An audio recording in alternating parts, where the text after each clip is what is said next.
So ngayon dito naman tayo. So dito ngayon, ito yung ating primary. Ayan, primary. Hanggang dito, primary yan. So ito ngayon, number 1, ito yung number 2, ito yung number 3, secondary natin. So bakit tinawag na secondary? So para masabi natin, ma-identify natin na talagang secondary siya, siya yung sumunod na supling doon sa primary. So meaning, ito yung primary natin, mula dyan hanggang dito, sa cutback na to is primary. So ito ngayon, tumubo na tatlo na itong magkakasabay na yan, yan yung secondary, pangalawang supling, secondary. So ngayon, ito ngayon, wawiringan natin to. Kung mapapansin nyo, nasa taas siya, di ba? So alam na natin kung paano ang wiring nito, papunta doon. Then, papaloob. So, ito ngayon ay 4mm. Gagamit tayo ng 3.5mm. So, mula dito, nakaganyan ang wiring niyan. Then, mula dyan, kalahati nito hanggang dito. Yung isa naman, magpupull hanggang dito.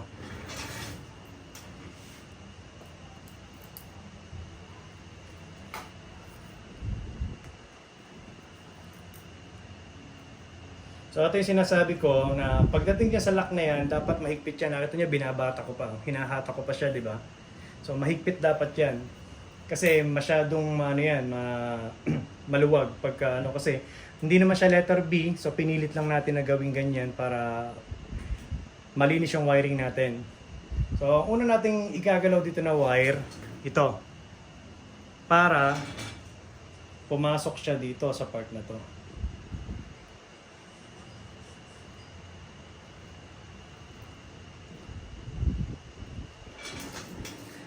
So, ang una natin igagalaw dito, ito. Para pumasok dito. Hindi sa ilalim. So, ito yung sinasabi kong itaas at ilalim. So, ito ngayon ang gagalawin natin. Yun. So, tapos, ito naman.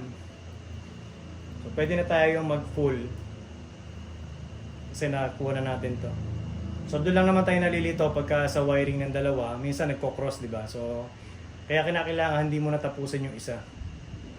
So, yan. So, ito yung sinasabi ko, mula dito hanggang dyan, half. Puputulin natin isa. Para tapering yung wiring natin. Yan. Dalawa, isa.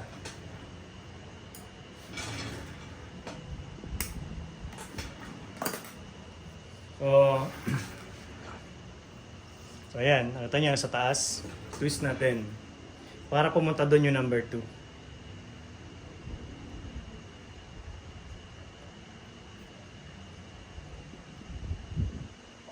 Ayan. Nasa gilid na siya. Wala na sa taas.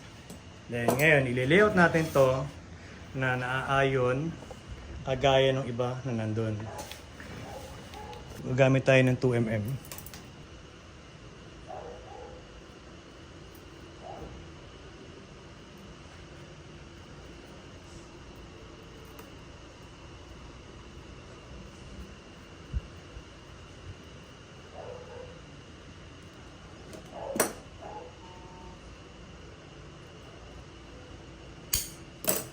So ito naman yung number 1.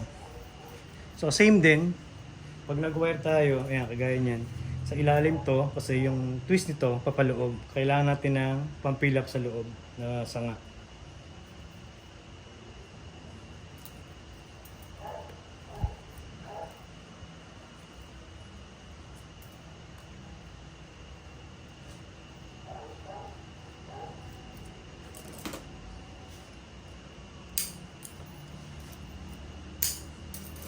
So ngayon, ang unang layout natin dito, itong number 3. Para meron tayong guide doon sa 1 and 2. So pag tinignan natin yung layout nito, ang susundan natin ito mismo. Ito, nakita nyo to? Nakita nyo yung primary yan. So nagkaroon dito ng movement, pero pagdating dyan, yan, diretso pa rin siya. Diba? So ngayon, ito ngayon, susundan na natin to.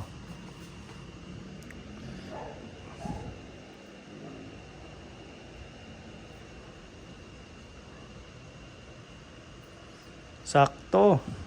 Yun o. Ito nyo.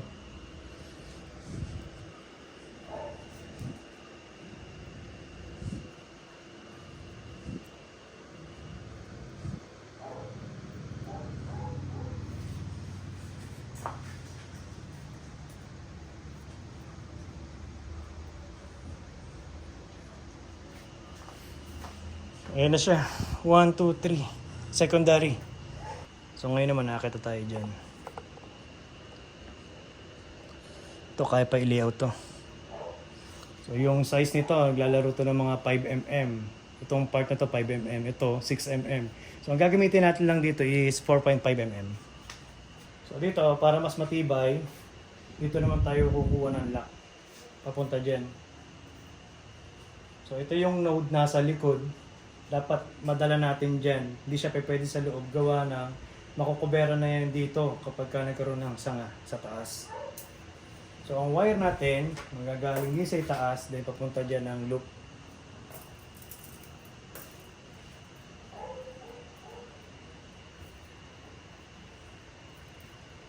Click. So nakita nyo, mas malaki kain ng malaking size na wire compare sa maliit.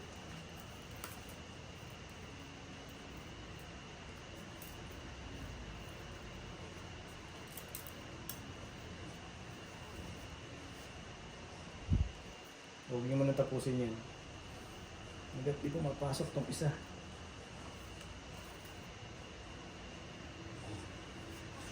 Ayan.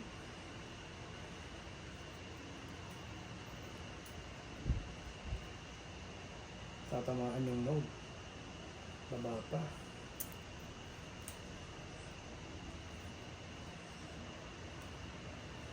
Yung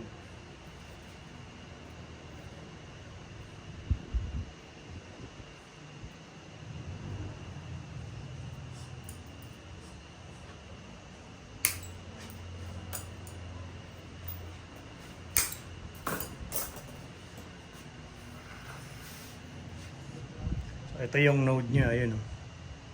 Ito yung node nasa likod. So twist natin.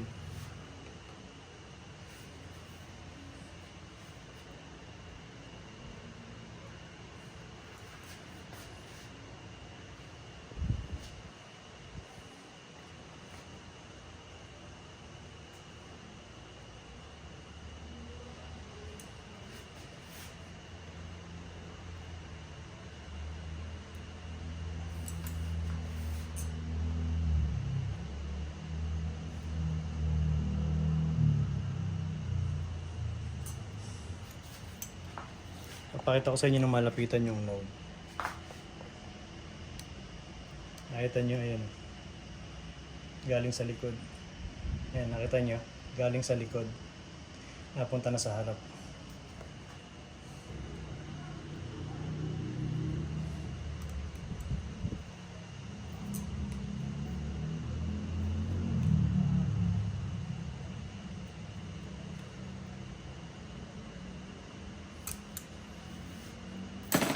Ito ngayon, lagyan lang natin ng wire dito. Tapos, pagdating dyan, lock nyo to. Ayun, ito nyo. So kahit galawin nyo ngayon to, hindi gagalaw to. Kasi nakalock dyan. Ito yung sinasabi ko, yung dahon na kulot. Hindi ko tinatanggal yan. Pag sobra init na, ala na rin yan. Okay, na-wire na natin to, tsaka ayan. So doon naman tayo ngayon sa back. Ito pala. So bali ito yung primary natin. So ito yung dalawa, 1, 3. So gagamit tayo ng 2mm.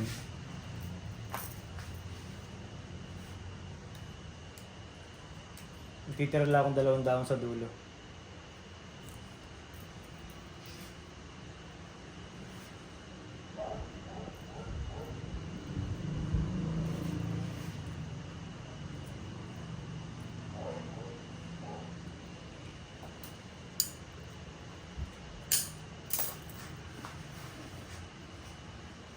So, ganun ulit. Ito yung una natin li-layout. Kukunin natin mismong movement ito. Yung kadiretsuhan. Ito yung isang node na kailangan natin. Ayan.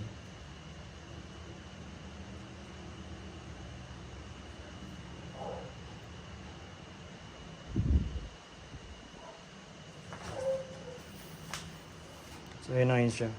Yung movement nito, continue. So gawin pa natin ng konti dito. Yan.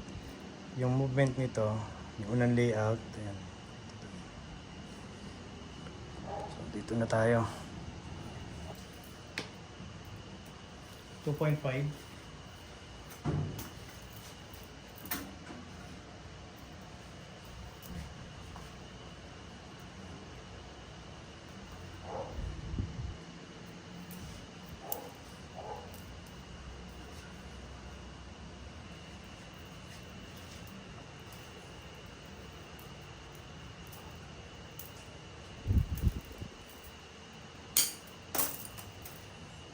Isang node kailangan natin. Ayun. Twist. Para makuha natin.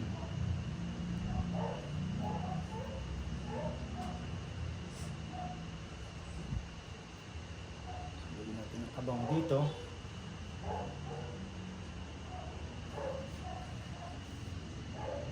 Yun. Dito naman tayo ngayon. Okay, 2.5 din. So, isang 2.5 lang yan. Maglalak lang tayo dito.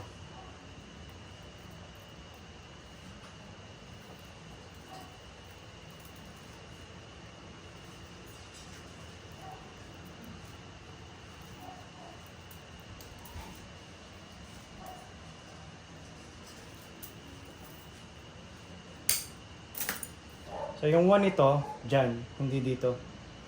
Kasi pagka dito, yung number 2 nito tsaka yung number 1 yan mag-aabot. Kaya dapat yung number 1 ito doon dahil yung number 2 dito sa kabila. So ibig sabihin, ito yung 1 ng isa, ito naman yung 2 ng isa. So hindi sila mag-aabot. Malayo yung paddings nito compare dito, di ba? So yung node, ayun sa ilalim. Baligtad. Yun. So ito naman yung isa.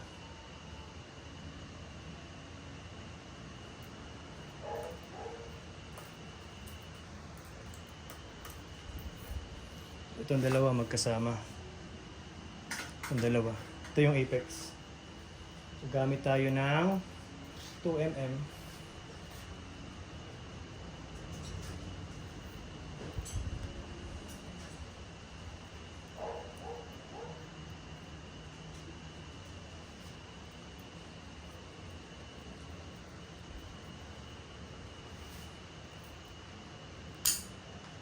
So ito ngayon, yung sanga na to, ito yung front natin, papasok yun dyan.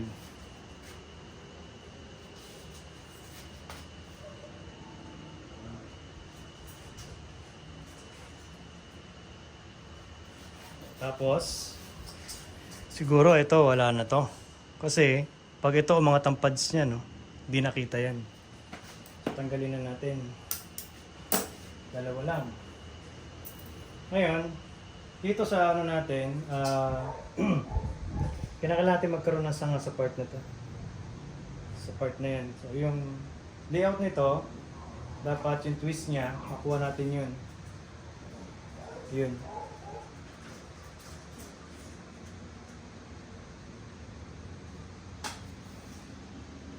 Ayan na siya. So, tapos na natin yung baba. Ito. So dito na ngayon tayo. Sa depth. Mamaya ano natin yun. Bebend natin.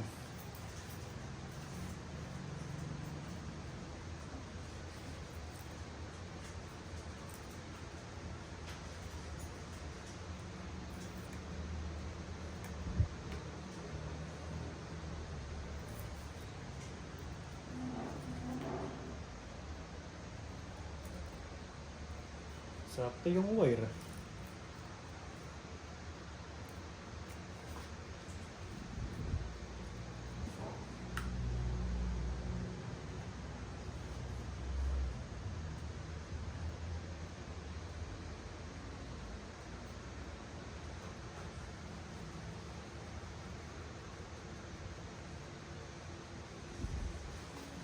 Yun.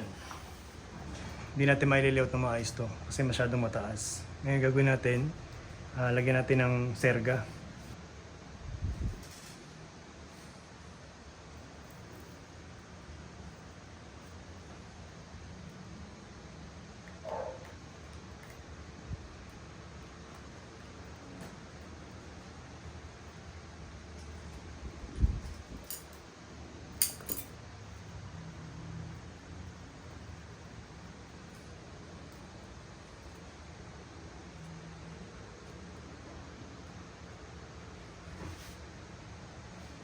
Okay na. Ito na yung back natin. Pag nasa front tayo mga idol, kita natin yun. Di ba? So dito na tayo.